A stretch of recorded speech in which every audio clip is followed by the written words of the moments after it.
Kimwe nifuje ko dukomeza tukaganira ku rwandiko rwa mbere rw'Abakorinto cyangwa rwandikiwe Abakorinto, ariko noneho turasura urubuga rwitwa bibiliya.com, aho iyi nkuru yanditswe n'umugabo witwa Niyonshuti Emmanuel, ariko ikaza gusubirwamo ku wa kane ku itariki ya 10 Ukuboza umwaka w'ibihumbi 2020. Turareba mu gika bise twige bibiliya. Hari umutwe ugira uti sobanukirwa n'urwandiko rwa mbere rw'Abakorinto n'impamvu rwanditswe. Reka iyi verisiyo nayo tuyiganireho. Iravuga ngo itorero ry'i Korinto ryari riri mu bihe bibi ndetse n'ibibazo byinshi, ryari ryaracitsemo ibice, benshi muri bo batacyumvikana. Abenshi muri bo bari abana mu mwuka, spiritual immaturity, bakora ibidakwiye mu rusengero, bakoresha n'impano z'umwuka, ubusambanyi bwuzuye muri bo n'ibindi bitandukanye. Intumwa Pawulo imaze kumva amakuru nk'ayo atari meza na gato ku itorero yatangije kandi ritari ryagakomeye, byamuteye kubandikira uru rwandiko. Ubwo turacyari kuri urwandiko rwa mbere nyine rwandikiye Abakorinto. Urwandiko rwandikiye Abakorinto ni kimwe mu bitabo byemezwa neza ko byanditswe na Pawulo. Tubibona mu gice cya mbere, umurongo wa mbere w'igitabo cya mbere. Gusa yafatanije na Sositene wari umwanditsi we. Uyu Sositene yari umutware w'isinagogi i Korinto. Sositene akaba yarakubiswe ubwo Abayuda baregaga Pawulo kwa Galiyo, akanga kubacira urubanza. Tubona mu Byakozwe n'Intumwa ibice 18 umurongo 12 kugera 17. Iki gitabo cyandikiwe. Igitabo cyanditswe hagati y'umwaka wa 53 na 55 AD, ubwo Pawulo yari muri Efeso. Mu Byakozwe n'Intumwa ibice 18 umurongo wa mbere kugera 11 tubonamo inkuru y'urugendo Pawulo yakoze. Pawulo amaze kubwiriza mu mujyi waho ukomeye witwa Atenayi, wari umurwa mukuru w'Ubugereki, yafashe urugendo yerekeza ahantu hari umujyi ukomeye w'ubucuruzi witwaga Korinto. Mbere yuko dukomeza iyi nkuru yacu, katubanze tumenye se umujyi w'i Korinto ari umujyi umeze ute muri icyo gihe. Umujyi w'i Korinto mu gihe cya Pawulo. Korinto wari umujyi uherereye mu majyepfo y'Ubugereki. Uyu mujyi uherereye mu burengerazuba bwa Atenayi mu ntera y'ibirometero 78. Uyu mujyi wari uherereye hagati y'ikigobe cya Korinto n'ikigobe cya Salonike cyahuzaga Ubugereki n'umwigimbakirwa wa Peloponeze, iyo ubutaka bumeze nk'ikiraro buhuza ibirwa binini bibiri mu Cyongereza byitwa Isthmus, ubwo ni Isthme. Ni nako Korinto yari imeze. Imiterere y'aho uyu mujyi wari uherereye byawugiraga icyambu cyo gukoreraho ubucuruzi, kwari hagati y'Uburayi n'iburasirazuba bw'isi y'icyo gihe. Ikindi cyatumaga uyu mujyi uba icyanya cyiza cy'ubucuruzi nuko wari hagati y'amazi y'inyanja ya Mediterane. Uyu mujyi wari uruhurirane rw'abacuruzi banavuye imihanda yose baje guhaha. Amato yahageraga buri mwanya ajyanye abantu i Burayi, abandi mu burasirazuba bwa Mediterane, n'ibikorwa remezo byinshi byari biri muri uyu mujyi. Korinto yari icyambu cy'ibicuruzwa byabaga bigiye kuzenguruka isi. Korinto y'icyo gihe twayegeranye n'Ubushinwa cyangwa Dubai y'iki gihe. Ubukungu bw'uyu mujyi uko bwateraga imbere kandi abantu benshi bagenda bagira amafaranga, niko bagendaga bifuza kwishimisha mu butunzi bwabo uko bwije n'uko bukeye. Ku iterambere ryagendaga riza, niko ibikorwa byo kwishimisha no kunezeza umubiri byagendaga byiyongera, harimo uburaya, n'ubusambanyi bukabije. Kubera uruhurirane rw'abantu baturutse mu mahanga atandukanye muri uyu mujyi, ntihashoboraga kubura ibigirwamana. Ikizwi cyane muri ibyo bigirwamana ni icyitwa Venusi. Korinto nk'umujyi w'ubucuruzi kandi Pawulo akaba umuboshyi w'amahema ndetse unayagurisha, niko yagiye kuba muri uyu mujyi. Pawulo agera i Korinto. Uko bigaragara mu mirongo ibanza y'igice cya 18 cy'igitabo cy'Ibyakozwe n'Intumwa, Pawulo yafashe urugendo ava muri Atenayi yerekeza i Korinto. Ahageze yasanze bamwe mu Bayuda bari baravuye i Roma. Nk'uko twabivuzeho mu nkuru twakoze isobanura igitabo cy'Abaroma, umwami Kilawudiyo yirukanye Abayahudi bose babaga i Roma abakura mu gihugu cye. Bamwe muri bo bahungiye mu mijyi itandukanye. Mu bahungiye i Korinto hari umuryango w'umugabo witwaga Akwila wari ufite umugore witwa Pulisikila. Abo bakoraga umurimo wo kuboha amahema nk'uko Pawulo yabikoraga. Kuva umunsi Pawulo yageraga muri Korinto, yatangiye kubana n'umuryango wa Akwila na Pulisikila bya hafi nk'abantu bari bahuje ubwoko kandi bahuje umurimo. Bose nk'abantu bizeraga Imana, nubwo batari iwabo, bagiraga amateraniro yo mu masinagogi, byakozwe no mu bice 18:4, ndetse bagiraga n'amateraniro yo mu ngo zabo, mu byakozwe no mu bice 18:7. Pawulo yagendaga aganiriza abantu batandukanye, avuga ubutumwa afatanije n'abandi nka Sila, Timoteyo bahahuriye. Pawulo yabaye muri uyu mujyi amezi 18 cyangwa umwaka n'igice. Muri uwo tubibona byakozwe n'umwa 18:11. Muri uwo mwaka n'amezi 6 niko Pawulo yakoraga umurimo wo kuboha amahema no kuvuga ubutumwa muri uwo mujyi w'ubucuruzi ukomeye. Muri uwo murimo w'ivugabutumwa uteye utyo, Pawulo yaje kugira abamwumva, ndetse haboneka abizera benshi batangiza itorero ry'i Korinto. Byagenze gute ngo Pawulo yandike igitabo cya mbere cy'Abakorinto? Pawulo amaze umwaka n'amezi 6 avuye muri Korinto yerekeza muri Efeso kwiyogoshesha. Yerekeje muri Efeso kwiyogoshesha, ajyana na Pulisikila na Akwila, bari inshuti ze cyane nk'uko twabibonye hejuru. Ageze muri Efeso yamaze agahe gato, ariko ajya mu masinagogi kwigisha no kugisha impaka Abayuda. Aho ntihatinze, ahubwo yahise akomereza i Kayisariya, aho yavuye yerekeza i Yerusalemu, aha naho yasoreje urugendo rwa kabiri rwo kuvuga ubutumwa. Tubibona mu byakozwe no mu 18:22. Wari amaze kugera i Yerusalemu, nabwo yatangiye urugendo rwe rwa gatatu rw'ivugabutumwa, rwatangiriye muri Antiyokiya, ni ku ntera y'ibirometero 482 uvuye i Yerusalemu. Muri urwo rugendo rwa gatatu wageze muri Efeso, ateganya kujya i Makedoniya. Abakorinto ba mbere ibice 16:5-8. Nibwo yakiriye inkuru y'uko itorero yasize ashinze i Korinto ritameze neza, ndetse ko ryacitsemo ibice. Aya makuru yahawe n'abo mu muryango wa Kilowe. Urwandiko rwa mbere rwandikiwe Abakorinto ibice 11. Uretse aya makuru yahawe n'abo mu muryango wa Kilowe, itorero ry'i Korinto ubwaryo ryamwandikiye urwandiko amugezaho ibibazo bari bafite. Abakorinto ba mbere ibice 7:1. Igice cya 7 kivuga ibisubizo by'ibibazo bari bamubajije mu rwandiko. Pawulo amaze kwakira uruhurirane rw'ibibazo iri torero ryari rifite, nibwo yafashe umwanzuro wo kwandika urwandiko rwo kubahugura no kubigisha ngo bongere kugira ubumwe kandi bareke ibyaha byari byarinjiye mu rusengero. Niyo mpamvu uru rwandiko cyangwa iki gitabo ari igitabo kivuga ibibazo byari biri muri iryo torero. Pawulo yandika uru rwandiko yavugaga ibibazo, akagisobanura, agatanga n'impuguro zijyana n'ijambo ry'Imana. Ni ibihe bibazo rero byari biri mu itorero ry'i Korinto? Hari amacakubiri. Urebye urwandiko rwa mbere rw'Abakorinto igice cya mbere kugeza ku rwa mbere rw'Abakorinto igice cya 4, harimo ubusambanyi. Urwandiko rwa mbere rw'Abakorinto ibice 5 kugeza ku rwa mbere rw'Abakorinto ibice 7, harimo impaka ku byo kurya. Rwa mbere rw'Abakorinto ibice 8 kugera ku rwa mbere rw'Abakorinto igice cya 10, impaka ku gahunda igomba gukurikizwa mu materaniro. Abakorinto ba mbere ibice 11 kugeza rwa mbere igice cya 14, impaka ku byerekeye umuzuko. Rwa mbere rw'Abakorinto ibice 15, igice cya 16 ni umusozo. Iyo Pawulo yavugaga ikibazo yakurikizagaho impuguro nyinshi kuri icyo kibazo zijyana n'ubutumwa bwiza bwa Yesu. Bityo iki gitabo ni inyigisho ikwiye abakristo bose ngo bamenye uko bagomba guhuza agakiza n'ubuzima bwabo bwa buri munsi.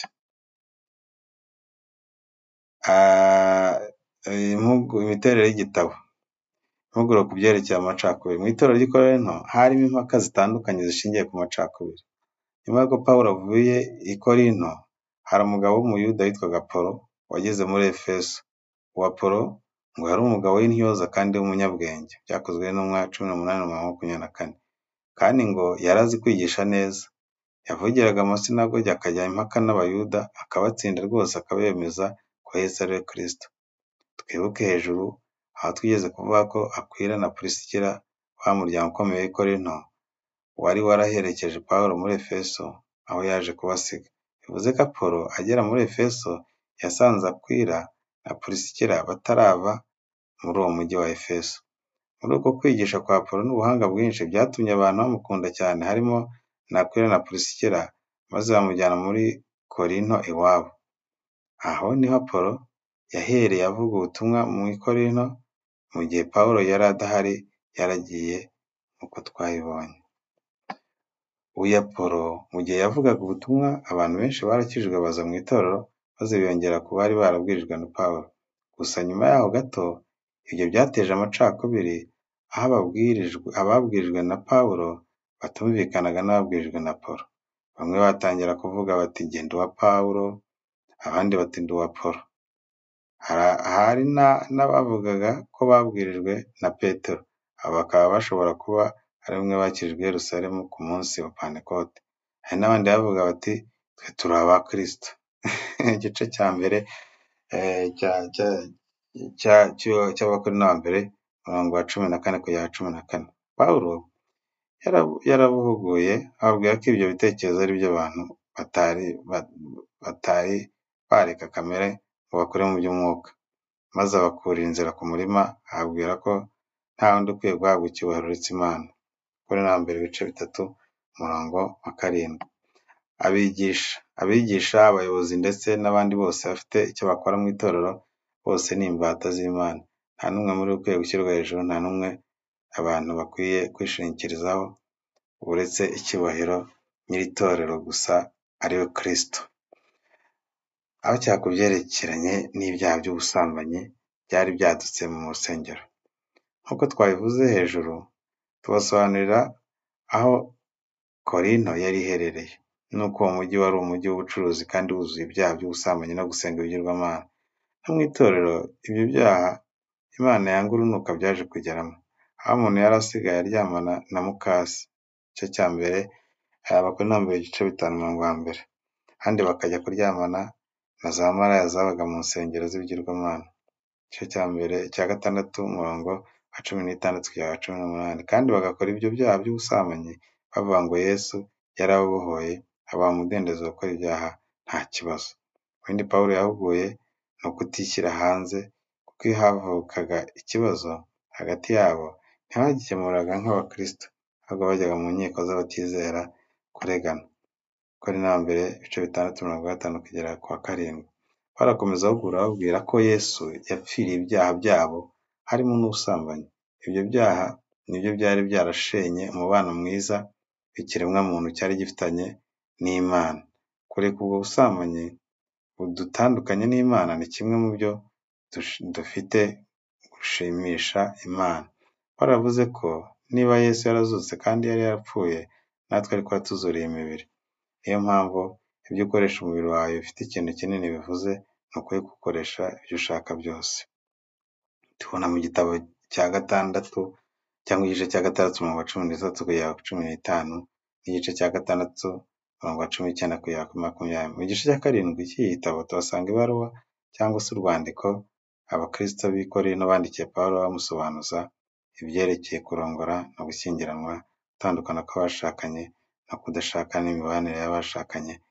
Iki gice kirimo ibisubizo yabahaye kuri ibyo bibazo. Uhereye ku gice cya 7, Pawulo atangira gusubiza ibibazo Abakorinto bari bamwandikiye mu ibaruwa. Mu rwandiko rwa mbere rw'Abakorinto 7 umurongo wa 1. Abakorinto bamwandikiye urwo rwandiko rukuyemo ibyo bari bafitemo urujijo n'ibibazo bashakaga kumusobanuza ku byerekeye umudendezo no gushaka cyangwa se kurongora, kwaka gatanya divorce, kurya no kunywa, gahunda ikwiye mu materaniro, gukoresha impano z'umwuka, muzuko n'ibindi. Ibyerekeye kurya tubibona mu rwandiko rwa mbere rw'Abakorinto 8 kugera ku cya 10. Muri iri torero harimo ibice bibiri, bamwe bari Abayuda abandi ari abanyamahanga. Abayuda bazirizaga ibyo kurya mu gihe abanyamahanga bumvaga mu byo kurya nta cyaha kirimo. Ibyo byateje impagarara mu buryo mu rwandiko bandikiye Pawulo, igice cya 7 umurongo wa mbere, bamusobanuza ibyerekeye ibiryo bikwiye kuribwa n'ibidakwiye kuribwa. Muri icyo gice harimo ibisubizo yabahaye cyerekeye amateraniro na gahunda ikwiriye kuba mu materaniro. Urwandiko rwa mbere rw'Abakorinto ibice 11 kugeza ku rwa mbere rw'Abakorinto ibice 14. Mu bibazo Abakorinto bari baramwandikiye bamusobanuza, harimo ko bamusabye kubasobanurira uko gahunda yo mu materaniro ikwiye kugenzwa. Ibyo byatewe n'uko itorero ry'i Korinto ryari ryaragize umugisha wo kugira abantu benshi bakira impano z'umwuka. Muri abo harimo abari bafite impano yo kuvuga mu ndimi zitandukanye, abandi ari abigisha, n'abandi bafite impano zitandukanye. Mu gihe cy'amateraniro hari umwe wahitaga ahaguruka agatangira gusenga mu ndimi zitamenyekana, abandi bakaba bari kuganira mu ijambo ry'Imana, undi akaba arahagurutse ati hari icyo mbonye reka mbabwire, mbese ibintu byarakavuyo. Ibyo byateraga urujijo cyane cyane ku muntu wabaga ageze mu rusengero rwabo bwa mbere. Pawulo abahugura yabanje kubabwira akamaro k'amateraniro n'impamvu buri wese afite iyo mpano itandukanye n'iya mugenzi we. Pawulo akomeza agira buri wese n'impano afite n'urugingo rwa mugenzi we, ibi byose iyo biri hamwe nibyo bikora umubiri wuzuye wa Kristo ariryo torero. Muri iki gice usanga impuguro zerekeye gahunda ikwiye kuba mu materaniro nk'uko impano zikwiye gukoreshwa. Gusa Pawulo asoza igice akubira byose mu rukundo, avuga ko urukundo ruhebuje byose kuba ingenzi kandi ko abakorera mu rukundo nta kibananira. Mu rwandiko rwa mbere rw'Abakorinto ibice 13. Muri iki gitabo cy'Abakorinto Pawulo yagarutse cyane ku kintu cyitwa urukundo mu bibazo byose byabaga byamubajijwe. Wibuke mu gice cyo hejuru aho bari bamubajije ibyerekeye ku byo kurya, naho yabasubije ati nubona ibyo kurya biri bugushe mugenzi wawe uzabireke. Urwandiko rwa mbere rw'Abakorinto ibice 8 umurongo wa 12 kugera 13. Kuko nutabireka ukabirya akagwa uzaba wikunze.